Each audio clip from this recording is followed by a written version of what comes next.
বিমল শঙ্কর বাবুর কাছে আসবো, কিন্তু বিমল শঙ্কর বাবু আজকের দিনে সিঙ্গুরের বিধায়ক রবীন্দ্রনাথ ভট্টাচার্য তার একটা বক্তব্য নতুন জল্পনা উস্কে দিয়েছে। তাহলে কি শিল্পের পথেই হাঁটছে সিঙ্গুর, এবং সেখানেও তার গলায় নির্দিষ্টভাবে টাটাদের নাম? না, আমার কথা হচ্ছে শিল্পের সঙ্গে কৃষির কোনো বিরোধ নেই। কৃষি থাকবে, শিল্প থাকবে, পাশাপাশি থাকবে, এটাই সঠিক মডেল হওয়া উচিত।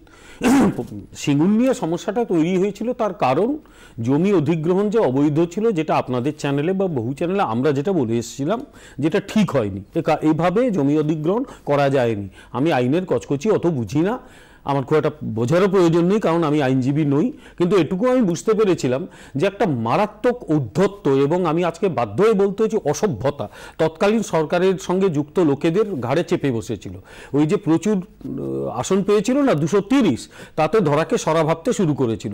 এবং সম্ভবত তাদের কাছাকাছি যে লোকগুলো যুক্ত থাকতো, তারা সে আইন ব্যবসায়ী হোক বা যাই হোক না কেন, তারা তাদের ভুল বোঝাতো। ফলে তারা একের পর এক অন্যায় করা শুরু করেছিল। তারই একটা চূড়ান্ত জবাব আজকে পেয়েছে। আমি খুশি। তবে আমি আবার ওই জমিতে আমি মনে করি এখনকার দিনের এই যে প্রযুক্তিতে কোনো কিছু অসম্ভব নয়, যদি সম্ভব হয়, এটা আমি আমার মত জোর করে বলে যাচ্ছি, যে সেখানে পুরো জমিটা কৃষির জন্য ফেরত দেওয়াটা দরকার, যদি সম্ভব হয়। সরকার কি করবে সরকারের ব্যাপার, আমি সরকারের সদস্য সমর্থক কিচ্ছু নই, কিন্তু আমি মনে করি ওই জমি নেওয়াটা একটা অন্যায় অপরাধ হয়েছিল। আসবো বিকাশ রঞ্জন বাবু, সিঙ্গুরের ঘটনা যতবার ফিরে দেখা হয়েছে, বারবার কিন্তু বিভিন্ন মহল থেকে এই প্রশ্নটা উঠেছে যে কোথাও অতিরিক্ত আত্মবিশ্বাস, কোথাও এই কোট আনকোট ঔদ্ধত্যের অভিযোগ কিন্তু উঠেছে। এমনকি আপনাদের মন্ত্রিসভার তৎকালীন সদস্য আব্দুর রাজ্জাক মোল্লা, তিনিও এই প্রসঙ্গ তুলেছেন। আজকে দাঁড়িয়ে এই রায় কি এই ধরনের সমস্ত সিদ্ধান্তের ক্ষেত্রে একটা কশন না, যে যদি শুধুমাত্র উন্নয়ন বা জনস্বার্থের দোহাই দিয়েও ওই প্রান্তিক চাষিটার জমি সেটা একদম একপাক্ষিকভাবে নিয়ে নেওয়া যাবে না, তার কাছে জানতে হবে, তার কাছ থেকে শুনতে হবে, মোহাম্মদকে পর্বতের কাছে যেতে হবে?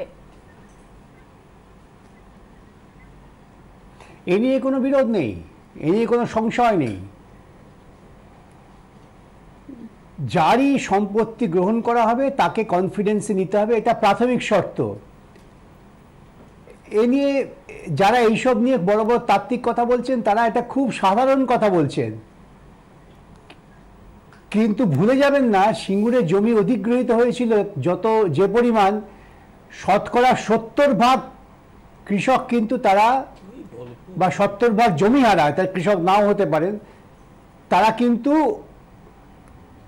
স্বেচ্ছায় ক্ষতিপূরণ নিয়েছিলেন। ঠিকই বিকাশ রঞ্জন বাবু, যারা নেননি তাদের সংখ্যাটা খুব কম। অনিচ্ছুক কৃষক তারা সংখ্যায় যাই হন না কেন, তাদের হিয়ারিং কেন হলো না? আমি এই নিয়ে কোনো বিতর্ক করছি না, আবারও বলছি তো, যে একজন হলেও দুজন হলেও তাদের বক্তব্য শোনা উচিত ছিল। কল্যাণ বন্দ্যোপাধ্যায়ের কাছে যাবো। কল্যাণ দা আসবো প্লিজ, আমি আসবো প্লিজ। সংখ্যাগরিষ্ঠের শাসনটা ভালো, সংখ্যাগরিষ্ঠের স্বৈরাচারটা একেবারেই ভালো। আসবো বিমল শঙ্কর বাবু, আসবো। আমি একটু কল্যাণ বন্দ্যোপাধ্যায়ের কাছে যাবো। কল্যাণ বাবু, এরপর সিঙ্গুরে তাহলে কি? আজকে রবীন্দ্রনাথ ভট্টাচার্যের বক্তব্য, সেটা কিন্তু একটা নতুন জল্পনা উস্কে দিয়েছে, এবং আমরা দেখেছি যে স্বয়ং মুখ্যমন্ত্রী তিনি বলেছেন যে এই রাজ্যে টাটারা স্বাগত, অর্থাৎ টাটাদের সম্পর্কে একটা ইতিবাচক বার্তাই তিনি দিয়েছেন। তিনি বলেছেন তিনি প্রতিহিংসা পরায়ণ নন, যে টাটাদের তিনি ওয়েলকাম করবেন না।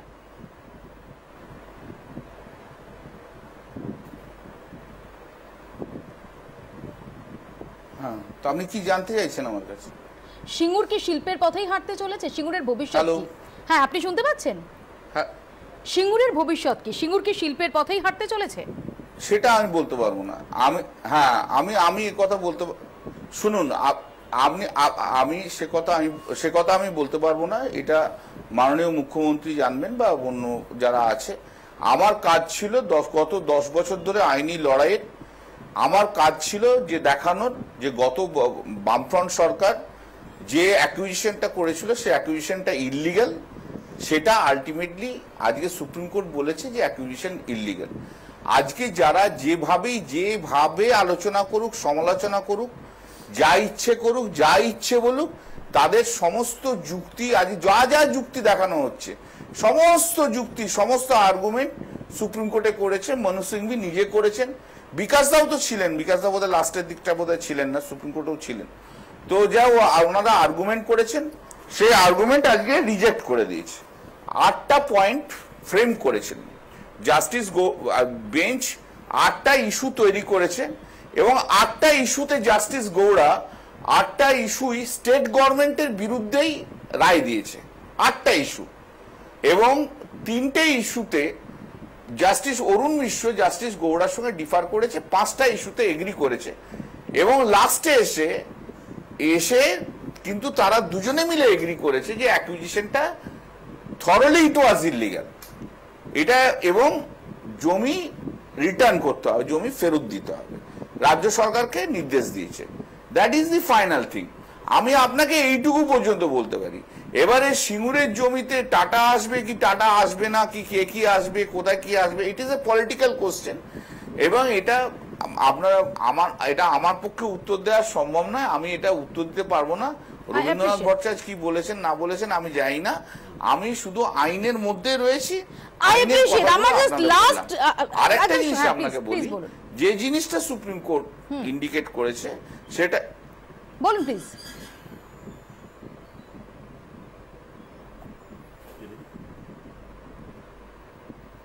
আর যে জিনিসটা সুপ্রিম কোর্ট ইন্ডিকেট করেছে সেটা হচ্ছে 2006-এর জানুয়ারি মাসে, 21শে জানুয়ারি কি এরকম একটা দিন, খড়গপুরে 600 একর জমি টাটাদের দেওয়ার জন্য ক্যাবিনেট ডিসিশন নিয়েছিল, এবং তার জন্য ডিপিআর তৈরি করেছিল, ডিপিআর তৈরি করে সেটাকে স্যাংশন করেছিল।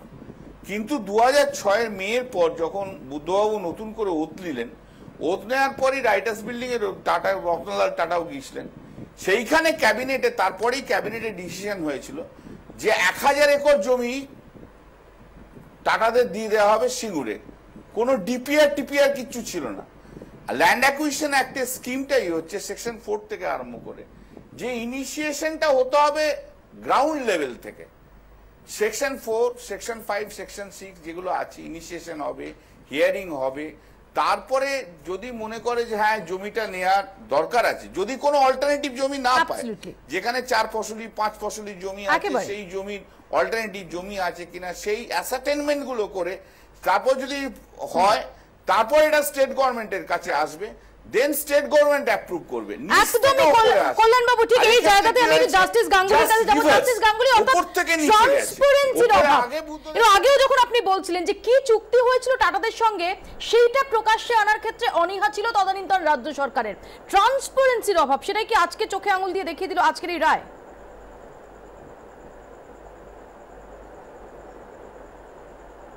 আমার তো মনে হয় সেটা অনেকটা সেই ব্যাপারটা হয়তো বিচারপতিদের প্রভাবিত করেছে। একটা জিনিস তো ভাবতে হবে যে আমাকে শিল্পোদ্যোগ আনতে গেলে, শিল্প উন্নয়ন করতে গেলে কৃষকদের স্বার্থ পরিপন্থী হলেও তো চলবে না। যেখানে 3 ফসলি 4 ফসলি জমি, সেটা কেন আমি নেব?